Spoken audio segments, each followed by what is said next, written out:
Hi, ഇന്നത്തെ ഒരു കുഞ്ഞ് വീഡിയോയിലോട്ട് ഏവർക്കും സ്വാഗതം. അപ്പോൾ ഇന്ന് നമ്മളുടെ പ്ലാന്റ് പോയിൻസെറ്റിയ എന്ന് പറയുന്ന പ്ലാന്റാണ്. യൂഫോർബിയ വിഭാഗത്തിൽപ്പെട്ട മറ്റൊരു ചെടി കൂടിയാണിത് കേട്ടോ. നല്ല ഭംഗിയാണ് കാണുവാനായിട്ട്. അതായത് ഒരു ഡിസംബർ മാസം തൊട്ട് ഏപ്രിൽ വരെ നല്ലതുപോലെ പൂക്കുമെന്ന് വെച്ച് കഴിഞ്ഞാൽ പൂക്കളല്ല കേട്ടോ, ഇത് കാണുന്നത് അതിൻ്റെ ഇലകളാണ് ഈ ഒരു നല്ല ഭംഗിയിൽ നമുക്ക് കാണാനായിട്ട് കഴിയുന്നത്. അപ്പോൾ ഇത്രയേറെ ഭംഗിയുള്ള ആ ഒരു ചെടി എന്ന് വെച്ചാൽ ഭയങ്കര ഭംഗിയാണ്. ഇത് മൊത്തത്തിലൊക്കെ നിൽക്കുന്നത് കാണാൻ തന്നെ ഭയങ്കര ഭംഗിയാണ്. പിന്നെ അതുപോലെ നമുക്കിത് മണ്ണിലും ചട്ടിയിലും ഒരുപോലെ നട്ടു കൊടുക്കാൻ പറ്റിയൊരു ചെടി തന്നെയാണ് കേട്ടോ പോയിൻസെറ്റിയ എന്ന് പറയുന്നത്. അപ്പോൾ ഇതിൻ്റെ ലീഫാണ് നമുക്ക് ആ ഒരു 2 ഷെയ്ഡിൽ കാണാനായിട്ട് കഴിയും. മണ്ട ഭാഗത്ത് നല്ല ചുമപ്പ്, അതുപോലെ താഴെയില്ല ചുമപ്പ് മാത്രമല്ല, ഇത് പല പല കളറുണ്ട്, വെറൈറ്റി കളറ്. അതായത് ചുമപ്പ്, റോസ്, അതുപോലെ നല്ല ഒരു മിക്സഡ് കളർ, അങ്ങനെ പല പല വെറൈറ്റിയിൽ നമുക്കിത് കാണാം. പക്ഷേ ഏറ്റവും കൂടുതൽ എനിക്ക് ആ ഒരു ഭംഗിയായിട്ട് തോന്നിയത് ഈ ഒരു ചുമന്ന കളറാണ് കേട്ടോ. അപ്പോൾ കാണാൻ നല്ല ഭംഗിയാണ്. നമ്മുടെ വീടുകളിലൊക്കെ ഗാർഡൻ അലങ്കരിക്കാൻ പറ്റിയ ഏറ്റവും നല്ലൊരു ചെടി തന്നെയാണ് പോയിൻസെറ്റിയ.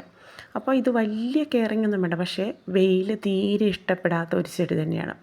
അതായത് ആ ഒരു നിഴൽ മാത്രം മതി.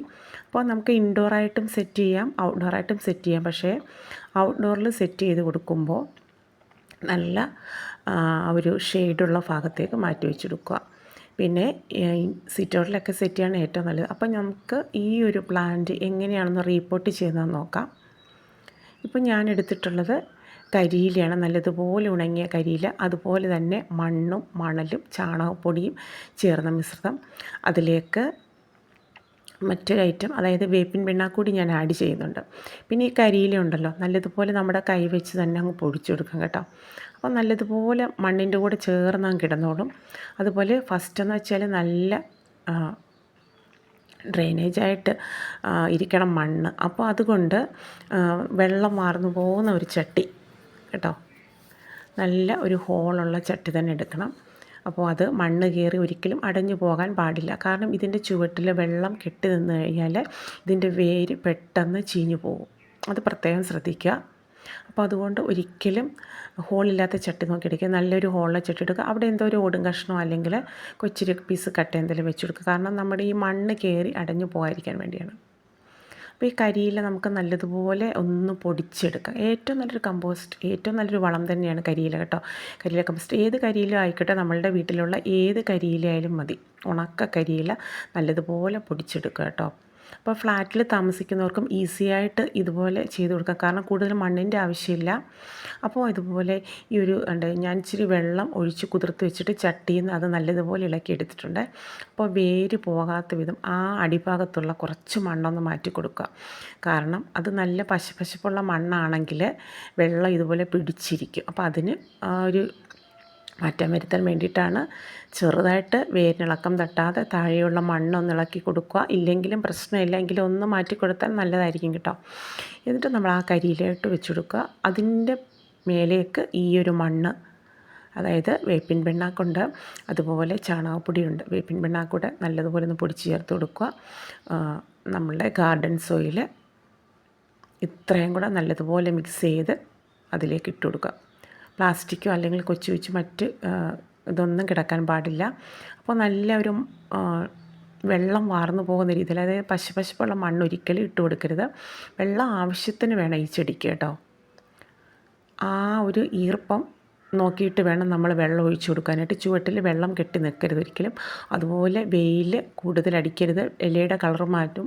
അതുപോലെ ഇലയ്ക്ക് പഴുത്ത കളർ, ഇല പഴുത്ത് കൊഴിഞ്ഞു പോവുകയും ചെയ്യും. അതുപോലെ കൂടുതൽ വെയിലടിച്ചിട്ട് നമുക്ക് ആ ഒരു ഭംഗിയിലുള്ള പൂക്കൾ കിട്ടില്ല. അപ്പോൾ വേണമെങ്കിൽ നല്ല ഒരു ഷെയ്ഡ് സമയത്ത് മാത്രം ഒന്ന് വെച്ച് കൊടുത്തിട്ട് പിന്നീട് എടുത്ത് ഇൻഡോറായിട്ട് എടുത്ത് വെച്ച് കൊടുക്കാം കേട്ടോ. എങ്കിൽ നമുക്ക് ആ കറക്റ്റ് കളർ കിട്ടും. അതൊരു ഡിസംബർ മാസം ആകുമ്പോഴേക്കും നല്ലതുപോലെ ഇതുപോലെ ഇലകൾക്ക് ഈ ഒരു കളർ മാറ്റും. പിന്നെ ഇതിനൊരു മറ്റൊരു പേര് കൂടിയുണ്ട്, നമ്മൾ ക്രിസ്മസ് ചെടി എന്നൊക്കെ പറയാറുണ്ട്. അതായത് ഡിസംബറിൽ ആ ഒരു വിൻ്റർ സീസൺ ഏറ്റവും കൂടുതൽ ഇഷ്ടപ്പെടുന്നൊരു ചെടി തന്നെയാണിത് കേട്ടോ. അത്രയ്ക്ക് ഭംഗിയാണ് ആ ഒരു സമയത്ത്. ഒരു ഏപ്രിൽ മാസം വരെ ഇതിൻ്റെ പൂ കറക്റ്റായിട്ട് നമുക്ക് പൂവല്ല, ആ ഒരു ഭംഗി നമുക്ക് കാണാനായിട്ട് കഴിയും.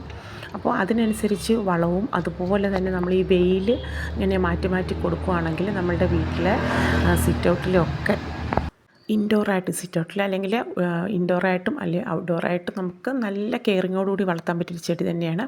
അപ്പോൾ പോയിൻറ്റ് സെറ്റ് ചെയ്യുക. അപ്പോൾ എല്ലാവരും ഇതൊരു ചെടി വാങ്ങി വെക്കും. അതുപോലെ തന്നെ നമുക്ക് ഇതിൻ്റെ സ്റ്റമ്മ് കട്ട് ചെയ്ത് നമുക്ക് തൈകളും ഉണ്ടാക്കിയെടുക്കാം. അപ്പോൾ എല്ലാവർക്കും വീഡിയോ ഇഷ്ടപ്പെട്ടു എന്ന് കരുതുന്നു. അപ്പോൾ വലിയ കെയറിങ്ങൊന്നും ഇല്ലാതെ വളർത്താൻ പറ്റിയൊരു ചെടി തന്നെയാണ്. പിന്നെ ഇലകൾക്കാണ് ഭംഗി. അപ്പോൾ ഏറ്റവും കൂടുതൽ നൈട്രജൻ കണ്ടൻറ്റുള്ള വളങ്ങൾ മാത്രം കൊടുക്കുന്നതാണ് ഏറ്റവും നല്ലത് കേട്ടോ.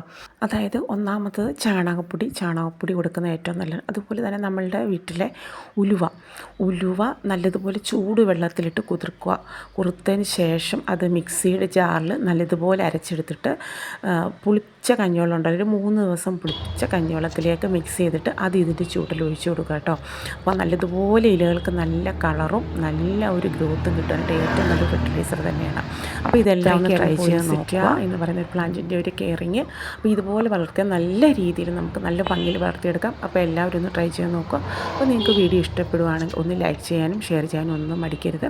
സബ്സ്ക്രൈബ് ചെയ്യാതെ കാണുന്ന കൂട്ടുകാർ ചാനലൊന്ന് സബ്സ്ക്രൈബ് ചെയ്യണേ. ഓക്കെ, ഒന്ന് സപ്പോർട്ട് ചെയ്യണേ.